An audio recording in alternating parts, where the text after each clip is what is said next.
Here in Constance, Germany, a council was convened in the year 1415. Three significant things took place.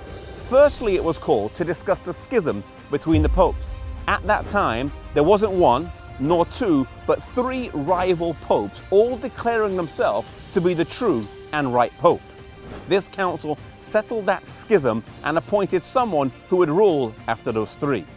It was also here where they declared the writings and John Wycliffe to be a heretic and ordered that his bones be exhumed and burned.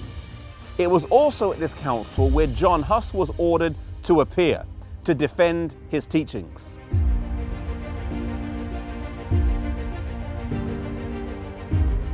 When Hus left for Constance, he said goodbye to his friends as if he wasn't going to see them again, even though he had a letter of safe passage from the emperor and the pope. Soon after arriving here in Constance, by order of the pope and the cardinals, he was thrust into prison. This building behind me, though today a nice hotel, was one of the places used to imprison John Hus whilst he was here in Constance. The trial of Hus took place here in Constance in the Munster. It is said that he sat on aisle 24. He was asked if he wanted to recant, to which he said he would prefer death over recantation. He was thrown back in prison and brought back here again, and the last time he spoke at the trial, he fixed his eyes on the emperor and said that he had traveled here under his own free will and under the public protection of the emperor sat here. It is said that when everyone's eyes turned on Sigismund, that his face turned crimson red.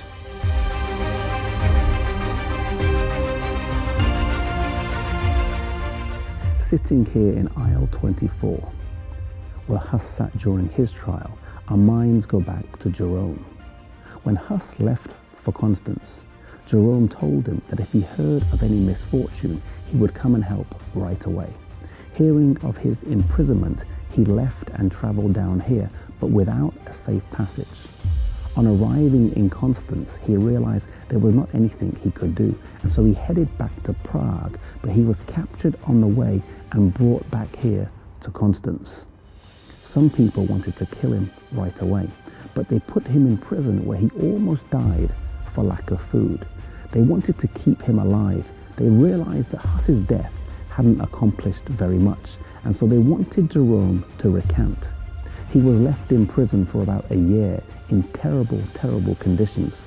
Suffering from doubt, he eventually renounced the teachings of Wycliffe, he renounced the teachings of Hus, and pledged to adhere to the Catholic faith. He went back to prison, but the council was not done with him, either wanting more blood or wanting a fuller and broader surrender of faith. They called him again, but this time he renounced his former recantation. He asked to address the house, and this was denied, but he remonstrated and was given the opportunity to speak. He stood up and pledged his support of Hus and the influence he had had on his life, and he went on to say, "Of all the sins that I have committed since my youth, none weighs so heavily on my mind and caused me such poignant remorse as that which I committed in this fatal place, when I approved of the iniquitous sentence rendered against Wycliffe and against the holy martyr John Hus, my master and my friend. Yes, I confess it from my heart and declare with horror that I disgracefully quailed when through a dread of death I condemned their doctrines.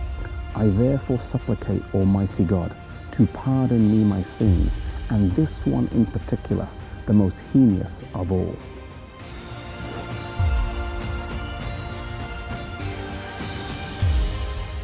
One thing we learn from the story of Hus and Jerome is that although at the end of his life Jerome fell away, he then came back.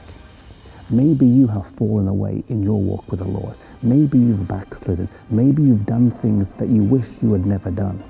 Jerome was once strong in his faith and fell away, but at the very end, he came back.